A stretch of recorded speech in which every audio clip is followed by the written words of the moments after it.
Dr. Marshall Goldsmith. To the three people in the world who don't know who you are, let me just acclaim you for a moment, recognized endlessly as being one of the world's top leadership thinker, if not the top leadership thinker, known as the #1 executive coach in the world, author of numerous books, 3 of them at least New York Times bestsellers.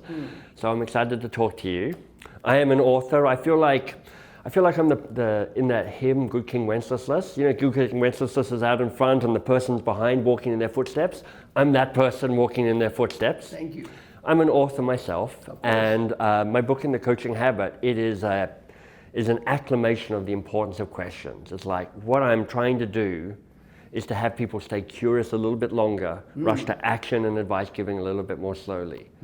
And I'm pretty sure my approach and my fantasizing and obsessing about the importance of questions is aligned with your approach to how you think about coaching and what you think is important in the world. So can you tell me more about that? Yes, a couple of examples. Yeah. One is Peter Drucker taught me the fact that today we manage knowledge workers. Right. Knowledge worker knows more about what they're doing than the boss. The history of leadership was the boss was superior to the people being led. Bigger, stronger, smarter, talk to God, whatever, superior. Yeah. Well, that's yesterday, that's not tomorrow.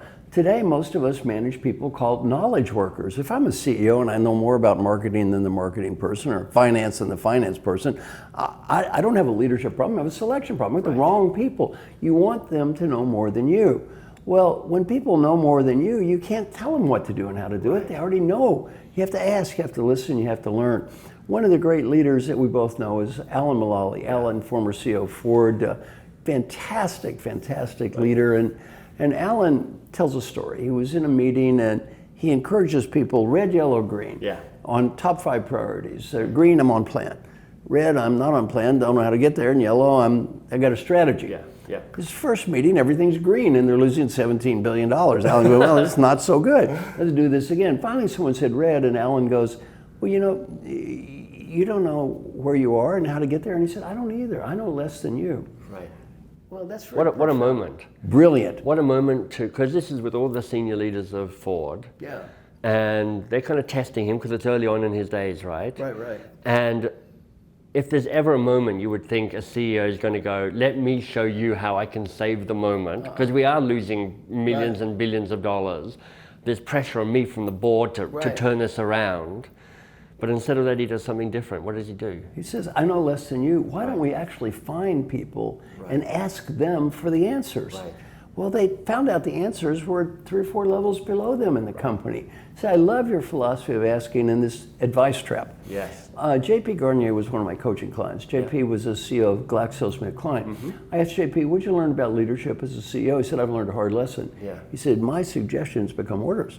My suggestions become orders. And I said, if they're smart, they're orders. And if they're stupid, they're orders. If I want them to be orders, orders. If I don't, they're orders anyway. My suggestions are orders. So I said, what'd you learn from me? He said, before I speak, stop and breathe and ask one question. Is it worth it? Is it worth it? And this advice trap that you talk about, very profound.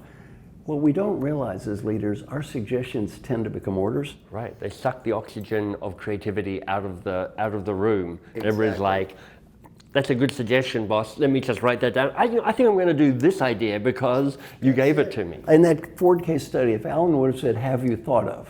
What would have happened? Sir, yes, sir. Thought of it now, boss. Exactly. Yes, Mr. CEO. I call have you thought of fake questions, because it's just advice with a question mark attached on the end. Nobody's thinking it's a question at all. Everybody says, go do it. And so I think what you're doing is brilliant. The advice trap, getting leaders to have that discipline to stop and breathe. And a great question, Alan, is, am I the world's expert on this topic? If I'm not, why am I talking? Exactly.